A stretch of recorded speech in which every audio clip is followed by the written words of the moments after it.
Dear fellow scholars, this is too many papers with this man's name that is impossible to pronounce. My name is Dr. Károly Zsolnai Fehér, and indeed, it seems that pronouncing my name requires some advanced technology. So, what was this? I promise to tell you in a moment, but to understand what happened here, first, let's have a look at this deepfake technique we showcased a few videos ago. As you see, we are at a point where our mouth, head, and eye movements are also realistically translated to a chosen target subject, and perhaps the most remarkable part of this work was that we don't even need a video of this target person, just one photograph. However, these deepfake techniques mainly help us in transferring video content. So, what about voice synthesis? Is it also as advanced as this technique we are looking at? Well, let's have a look at an example, and you can decide for yourself. This is a recent work that goes by the name Techotron 2, and it performs AI-based voice cloning. All this technique requires is a 5-second sound sample of us and is able to synthesize new sentences in our voice as if we uttered these words ourselves. Let's listen to a couple examples. The Norsemen considered the rainbow as a bridge over which the gods passed from Earth to their home in the sky. Take a look at these pages for Crooked Creek Drive. There are several listings for gas station. Here's the forecast for the next 4 days. Wow, these are truly incredible. The timbre of the voice is very similar, and it is able to synthesize sounds and consonants that have to be inferred because they were not heard in the original voice sample. And now, let's jump to the next level and use a new technique that takes a sound sample and animates the video footage as if the target subject said it themselves.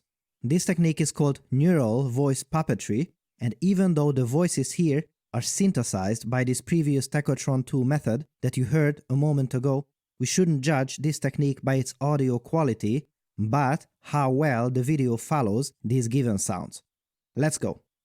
The President of the United States is the head of state and head of government of the United States, indirectly elected to a 4-year term by the people through the Electoral College.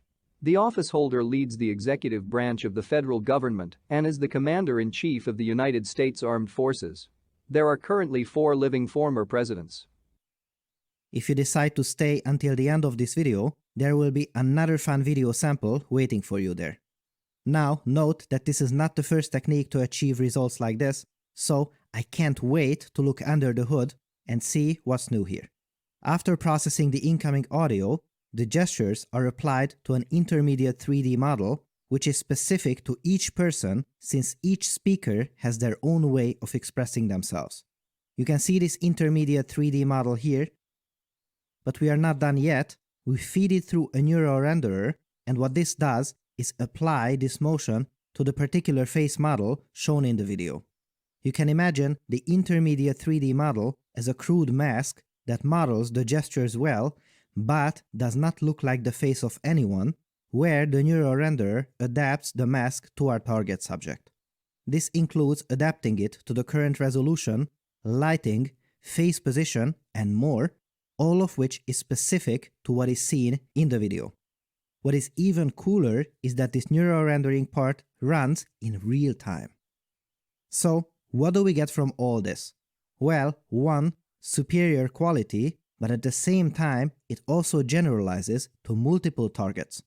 Have a look here.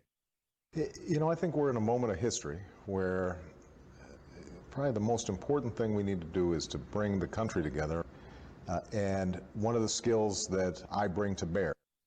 This episode has been supported by Weights and Biases. Here, they show you how to use their tool to perform face swapping and improve your model that performs it.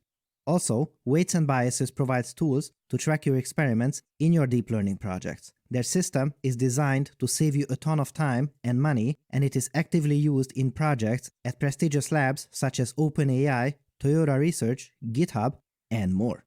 And the best part is that if you're an academic or have an open source project, you can use their tools for free.